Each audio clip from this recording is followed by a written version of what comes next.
Hello everyone. यहाँ पे आज हम देखने वाले हैं इलेक्ट्रिक चार्जेस एंड फील्ड्स। ये क्लास 12 का टॉपिक है। इलेक्ट्रिक फील्ड्स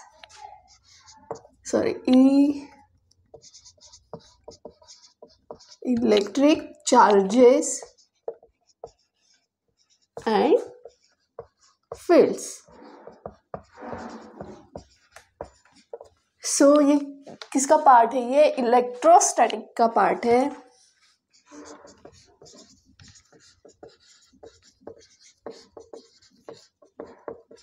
तो इलेक्ट्रोस्टैटिक मतलब इलेक्ट्रो मतलब चार्ज और स्टैटिक मतलब रेस्ट। यहाँ पे इलेक्ट्रो मतलब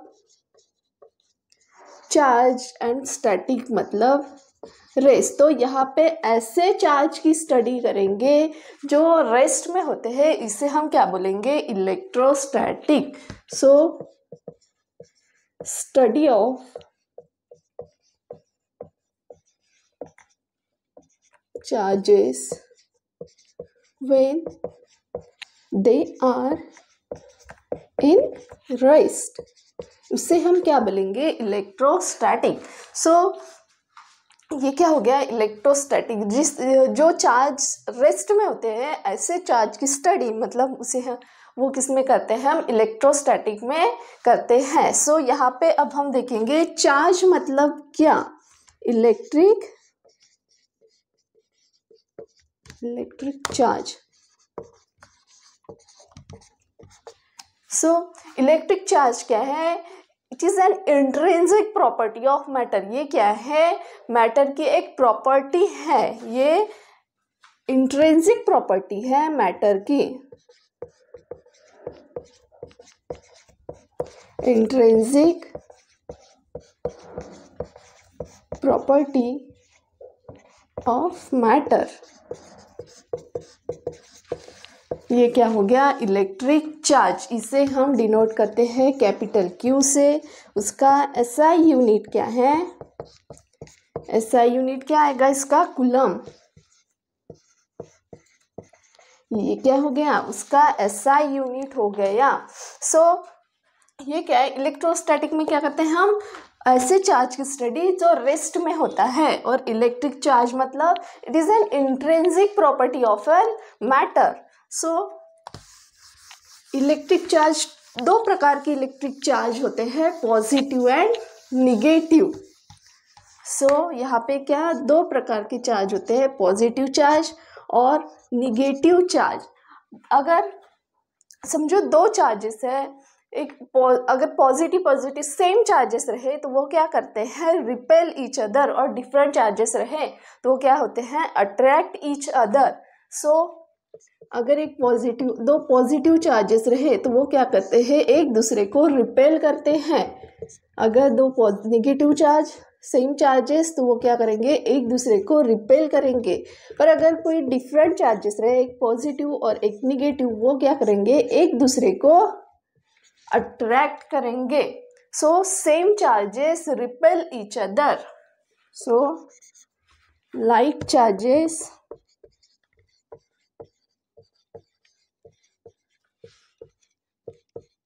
repel each other and unlike charges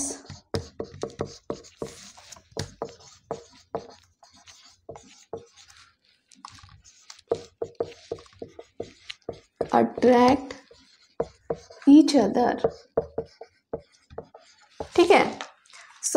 same charges रहे तो वो क्या करते हैं? रिपेल करते हैं एक दूसरे को। और अनलाइक चार्जेस रहे, डिफरेंट चार्जेस रहे तो वो क्या करते हैं? एक दूसरे को अट्रैक्ट करते हैं।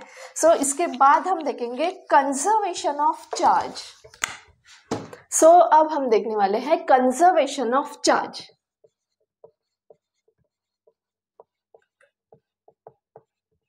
Conservation of charge. Conservation of charge क्या है ये हम देखेंगे यहाँ पे। हमने अगर टू बॉडीज ली है, ठीक है, तो इनिशियली इनके ऊपर कोई भी चार्ज नहीं है, तो इनका नेट चार्ज कितना हो गया? Net charge is equal to 0 हो गया नेट चार्ज। अगर यही बॉडी अगर दोनों कांटेक्ट में लाई हमने या फिर इन दोनों को रब किया, तो क्या हो गया, इसने अपने कुछ चार्जेस इस पर ट्रांसफ़र कर दिए। जब चार्जेस ट्रांसफ़र होते हैं तो यहाँ पे क्या, निगेटिव चार्जेस ट्रांसफ़र कर दिए, ये निगेटिव हो गया, इसके ऊपर निगेटिव चार्जेस ट्रांसफ़र हो गए। तो इसके ऊपर क्या हो गया, जितने निगेटिव चार्जेस ट्रांसफ़र करे उतने ही क्या हो गए, यहाँ पे पॉजिटिव चार्जेस आ गए। ठीक है, पॉजिटिव चार्जेस ट्रांसफ़र हो गए। यहाँ पे इसने निगेटिव चार्जेस इधर ट्रांसफ़र कर दिए और ये क्या हो गया, यहाँ पे पॉजिटिव चार्जेस हो गए। तो यहाँ पे इनका भी नेट चार्ज हम निकालेंगे, तो इनका भी नेट चार्ज कितना आएगा, यहाँ भी net charge is equal to क्या हो गया, 0 हो गया। तो यहाँ पे क्या किया हमने, यहाँ पे बस हमने एक बॉडी से दूसरे बॉडी में चार्ज क्या करे, ट्रांसफ़र करे हैं। तो और उसमें जो नेट क्वांटिटी ऑफ चार्ज कितना आ गया, 0। नेट क्वांटिटी ऑफ चार्ज क्या है, यहाँ पे कंजर्व हो गई। सो यहाँ पे हम क्या बोलेंगे, कंजर्वेशन ऑफ चार्ज में यहाँ पे हम क्या बोल सकते हैं कि चार्ज हम ना ही क्रिएट कर सकते हैं, ना ही डिस्ट्रॉय कर सकते, ना ही हम उसको बना सकते हैं, ना ही उसको ख़त्म कर सकते हैं। So charge can neither be, rough कर देते इसको, ठीक है, charge can neither be created nor be destroyed, only can transfer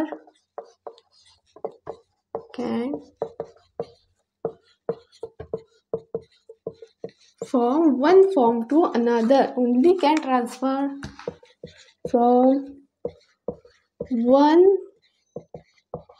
form to another. और उस पे जो नेट क्वांटिटी ऑफ चार्ज होती है वो क्या है, ऑलवेज क्या रहता है, कंजर्व्ड रहता है। The net quantity of charge is always conserve. ठीक है, तो यहाँ पे क्या हो गया, नेट क्वांटिटी ऑफ चार्ज क्या होता है, ऑलवेज कंजर्व होता है।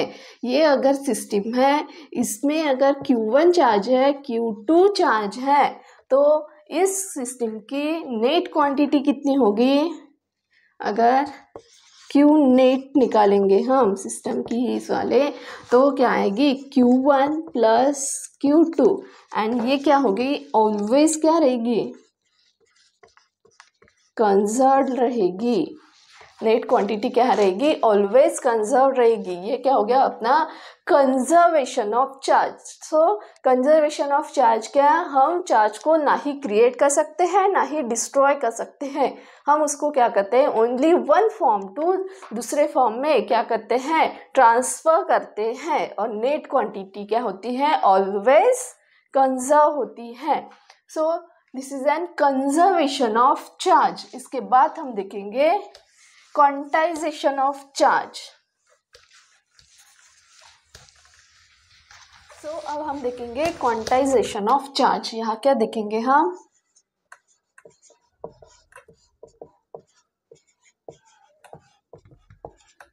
Quantization of charge. और इसके पहले हमने क्या देखा, कंजर्वेशन ऑफ चार्ज। सो अब हम देखेंगे क्वांटाइजेशन ऑफ चार्ज। ठीक है, सो क्वांटाइजेशन ऑफ चार्ज देखेंगे। यहाँ पे क्वांटाइजेशन मतलब क्या होता है, फिक्सेशन बोल सकते हैं हम, या फिर फिक्स अमाउंट ऐसे बोल सकते हैं। तो इसके पहले हमने क्या देखा है, दो बॉडी ली है हमने, उनको अगर हमने एक दूसरे पे रब किया तो ये क्या करते हैं, एक बॉडी दूसरे बॉडी पे चार्ज ट्रांसफ़र करती है। इसने क्या कर दिए, ये चार्ज ट्रांसफ़र करे, यहाँ पे नेगेटिव आ गए, ये पॉजिटिव आ गए। सो इसने कुछ इलेक्ट्रॉन इधर ट्रांसफ़र कर दिए, तो ये क्या हुआ, यहाँ पे क्वांटाइजेशन ऑफ चार्जेस में क्या बोलते हैं, जब ये कुछ चार्जेस एक बॉडी से दूसरे बॉडी पे ट्रांसफर करता है तो ये क्या होते हैं, फिक्स अमाउंट में चार्ज ट्रांसफर करते हैं। यहाँ पे 1 इलेक्ट्रॉन ट्रांसफर कर सकता है, 2 इलेक्ट्रॉन ट्रांसफर कर सकता है, 3 इलेक्ट्रॉन ट्रांसफर कर सकता है। ये कभी भी हाफ इलेक्ट्रॉन ट्रांसफर नहीं करेगा। सो ये क्या बोलता है, जब भी यहाँ पे एक बॉडी से दूसरे बॉडी पे इलेक्ट्रॉन ट्रांसफर होंगे, एक बॉडी से दूसरे बॉडी पे जब ये चार्जेस ट्रांसफर करेंगे तो वो क्या रहेंगे, फिक्स अमाउंट में रहेंगे। तो ये क्या बोलना है, ये है क्वांटाइजेशन ऑफ चार्ज। ठीक है, सो क्वांटाइजेशन ऑफ चार्ज क्या है, charge always exist in integral multiple of charges। ठीक है, ये क्या हो गया, क्वांटाइजेशन ऑफ चार्ज हो गया। यहाँ क्या बोला जाता है कि जब इलेक्ट्रॉन एक बॉडी से दूसरे बॉडी पे जब ट्रांसफर होते हैं तो वो क्या रहते हैं, फिक्स अमाउंट में ट्रांसफर होते हैं। सो यहाँ पे 1 इलेक्ट्रॉन ट्रांसफर हो सकता है, 2 इलेक्ट्रॉन, 3 इलेक्ट्रॉन, ऐसे ये n number of electron transfer कर सकता है। पर ये क्या रहेगा, हमेशा 1 कर सकता है, 2 कर सकता है, 3 कर सकता है। यहाँ पे कभी भी हाफ इलेक्ट्रॉन ट्रांसफर नहीं होगा। सो ये क्या बोलना है, क्वांटाइजेशन ऑफ चार्जेस। सो यहाँ पे क्या होगा, Q is equal to NE। ये हो गया, charge always exist in integral multiple of fundamental charges. ठीक है,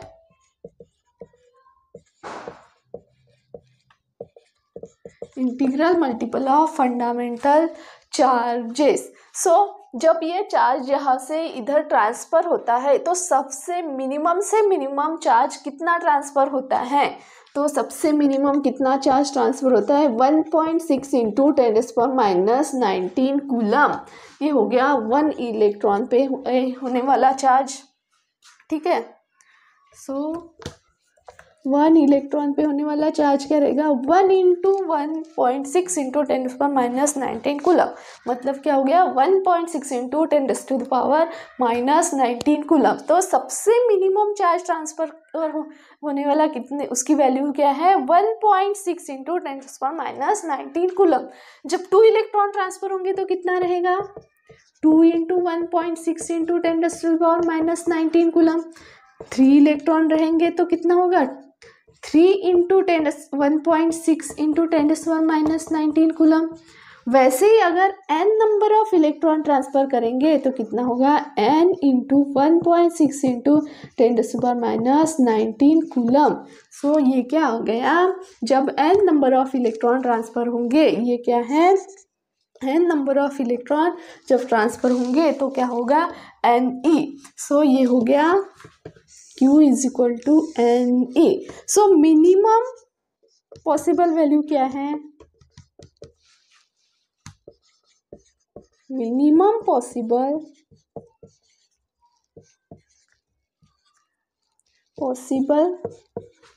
value of charge is 1.6 into 10⁻⁻19 coulomb.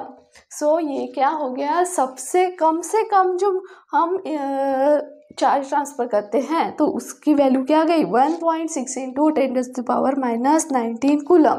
So ये हो गया अपना quantization of charge. So charge always exist in integral multiple of fundamental charges. जब भी चार्ज ट्रांसफ़र होता है तो वो फिक्स अमाउंट में चार्ज ट्रांसफ़र होगा। फिक्स मतलब कुछ पर्टिकुलर फिक्स वैल्यू रहेगी। हम 1 इलेक्ट्रॉन ट्रांसफ़र कर सकते हैं, 2 इलेक्ट्रॉन ट्रांसफ़र कर सकते हैं, 3 इलेक्ट्रॉन ट्रांसफ़र कर सकते हैं, पर हम कभी भी हाफ इलेक्ट्रॉन ट्रांसफ़र नहीं कर सकते हैं। तो ये हो गया अपना क्वांटाइजेशन ऑफ चार्ज।